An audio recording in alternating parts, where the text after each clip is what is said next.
주인 아브람과 여주인 사레, 그들은 기묘한 사람들입니다. 나일강의 풍요를 뒤로하고 가나안의 거친 땅에서 그들이 붙들고 있는 건 단 하나, 보이지 않는 신의 약속이었죠. 그들은 매일 밤하늘의 별을 보며 울고 웃었습니다. 내 자손이 저 별처럼 많아질 것이다라는 그 한마디에 인생을 걸었더군요. 곁에서 시중을 들며 저는 생각했습니다. 허황된 꿈이구나. 나이 90이 다 되어가는 여주인의 몸에서 어떻게 생명이 잉태된단 말인가. 하지만 그들의 기다림은 지독할 정도로 경건했습니다. 때로는 그 믿음이 부러웠고 때로는 그 간절함이 저를 숨막히게 했습니다. 보이지 않는 신을 마치 눈앞에 있는 분처럼 대하는 그들의 뒷모습을 보며 저는 이방인의 소외감과 묘한 경외심을 동시에 느꼈습니다. 하지만 뒤틀린 보상심리가 나를 광야로 내몰았습니다. 여주인 사레가 제 손을 잡았을 때 그녀의 손은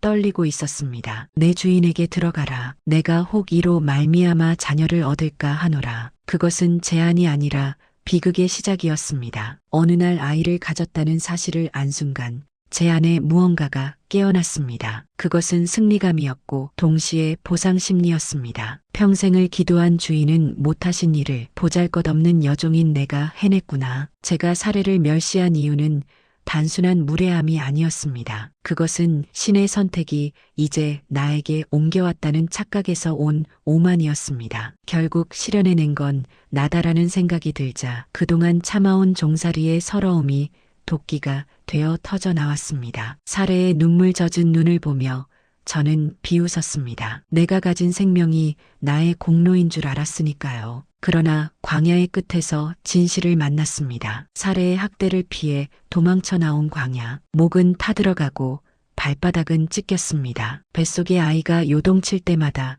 저는 울었습니다. 내가 왜 그랬을까? 막막한 어둠 속에서 비로소 아브람과 사레의 하나님이 보였습니다. 그들이 믿었던 건 능력이 아니라 신실함이었다는 것을요. 저는 제 몸의 생명을 제 공로로 여겼지만 그들은 생명의 주인이 누구인지를 기다렸던 겁니다. 그 거룩한 기다림을 비웃었던 제 자신이 한없이 부끄러워졌습니다. 이제 저는 갈 곳 없는 도망자일 뿐이며 제가 비웃었던 그들의 믿음 없이는 이 광야에서 한 걸음도 뗄 수 없음을 깨달았습니다. 그러나 하나님은 나를 살피시는 분이셨습니다. 그때였습니다. 광야의 샘물 곁에서 들려온 목소리. 사레의 여종아가라. 내가 어디서 왔으며 어디로 가느냐? 그분은 저를 아브람의 첩이라 부르지 않으셨습니다. 사레의 여종이라 부르며 제 본래의 자리를 일깨워 주셨죠. 그리고 약속하셨습니다. 내 자손도 번성하게 하겠노라고. 그 순간 제 심장은 멎는 듯 했습니다. 아무도 주목하지 않던 이방인 여종, 도망치다 죽어도 누구 하나 슬퍼하지 않을 저를 아브람의 하나님이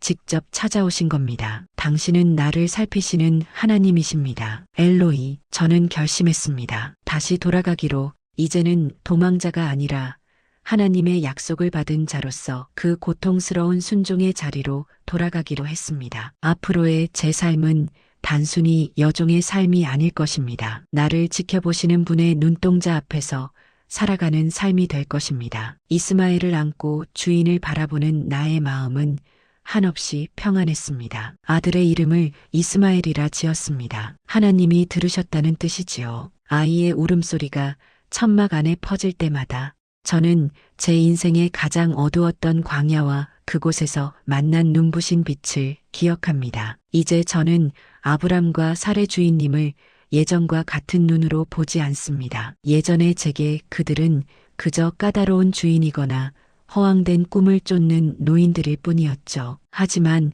이제는 압니다. 그들이 매일 아침 제단을 쌓으며 읊조리던 기도 소리가 얼마나 무겁고 위대한 투쟁이었는지를요. 그들은 단순히 아들을 원했던 것이 아니라 한 번도 가보지 않은 길을 오직 말씀 하나의 의지에 걸어가는 고독한 개척자들이었습니다. 사레의 마른 손마디를 볼 때면 이제는 미움 대신 깊은 연민과 존경이 차오릅니다. 나이든 육신의 한계를 넘어서려는 그녀의 눈물겨운 인내를 이제야 저도 같은 신앙의 궤도 위에서 이해하게 된 것입니다. 제가 가졌던 오만은 얼마나 부끄러운 것이었는지요. 저는 고작 육체의 임신으로 승리감을 맛보았으나 그들은 영혼의 약속을 잉태하고 있었습니다. 저는 이제 제 아들 이스마엘에게 가르칩니다. 얘야, 저기 기도하는 아브람 할아버지와 사레 할머니를 보렴. 저분들이 믿는 하나님이 바로 광야에서 죽어가던 엄마를 살리신 분이란다. 우리는